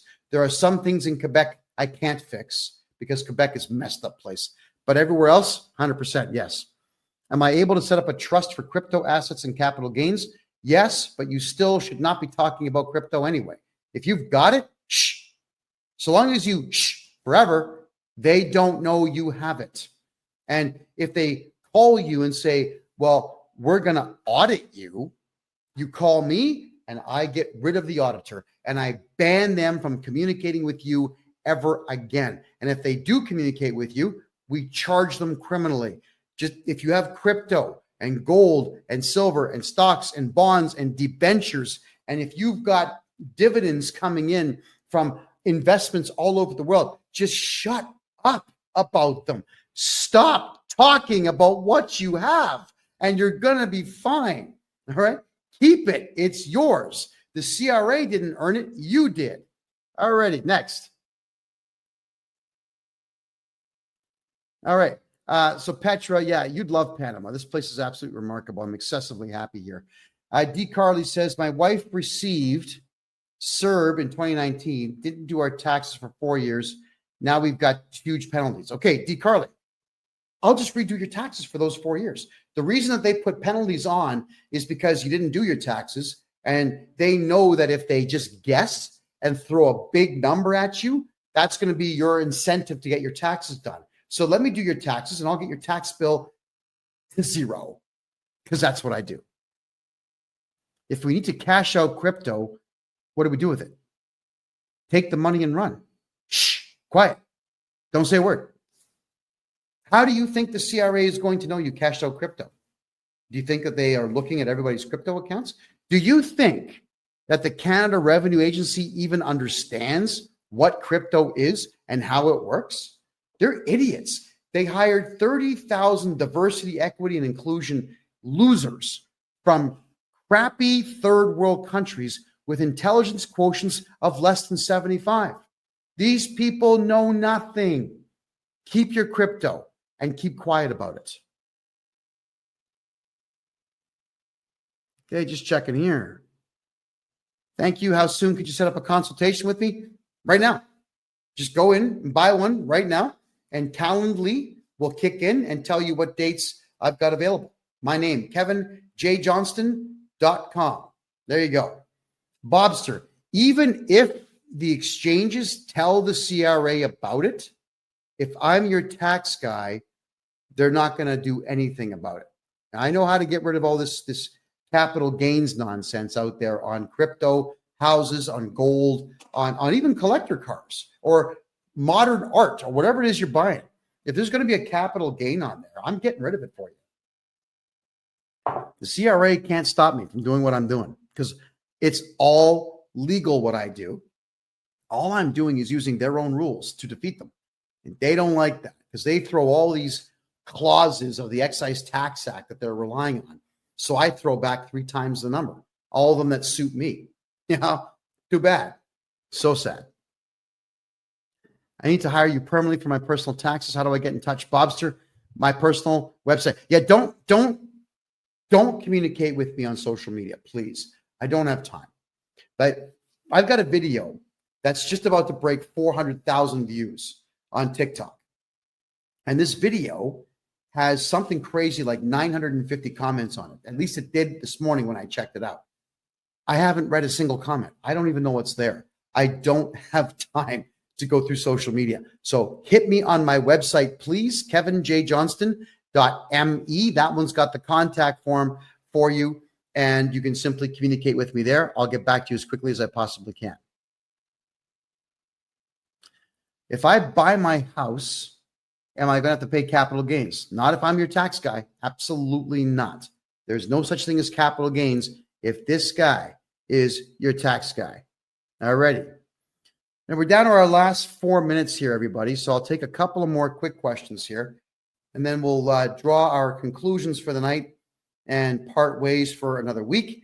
As always, this show is going to repeat itself on Thursday night. It will repeat itself live all the way through until the following Tuesday. So on Rumble, you can always watch the repeat of this show. It plays for four straight days after we're done. And for those who miss the old podcast, the old political podcast I used to do on Wednesdays, two of my co-hosts from the old show have decided to create their own show. It's called The Lounge. That's every Wednesday at 8 p.m. Eastern time. They talk for an hour, maybe two, about politics. And one of them, Ed Janusek, is in Argentina right now.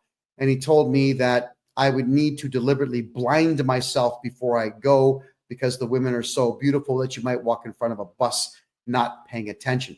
Good for him. He seems very happy in Argentina. There we go.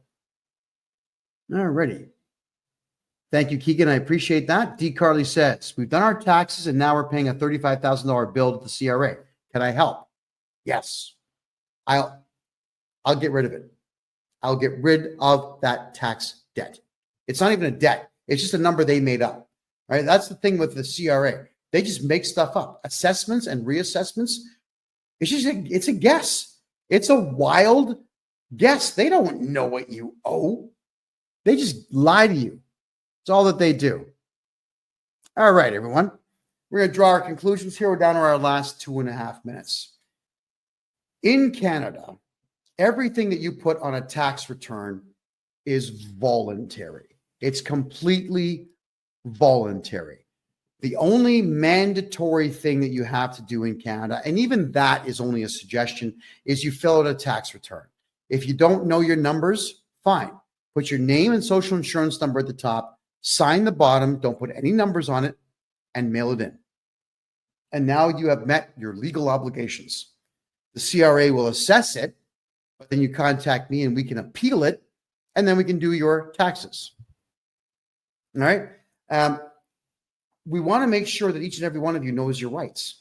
And you've got the right to remain silent, so don't talk to the CRA. Have me become your tax guy and your legal agent so that I talk to them and not you, because they're always fishing for information. That's just how it works.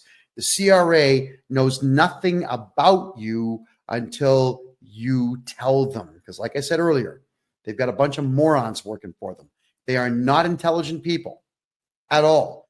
In fact, they all hate each other who work for the CRA because they've taken 100 different cultures and threw them all in the same offices and said, here you go, get along. Well, we know that doesn't work. So let them argue with each other and let us do your taxes for you so that we can get you back everything that they've taken from you. All right, so get a hold of me, folks. Joseph, thank you for the rose. Greatly appreciate that. My name's Kevin J. Johnston, everybody. I am formerly a journalist, and I am now Canada's #1 tax guy. Yes, I am Canada's biggest mouth. This yap never stops moving, and it always is going to tell you the truth as I know it to be about taxes, politics, money, finance, commerce, the whole 9 yards. Yes, I do live in Panama City now because I can't stand communist Canada. And yes, all of you can live a very good life here on an extremely low budget. This country has been very good to me. It's a beautiful place. I'll not be leaving anytime soon on any particular permanent basis. You got to check it out for yourselves. All right, everybody. This is the Tax and Money Show, episode number 51. Every Tuesday, 9 p.m. Eastern Time.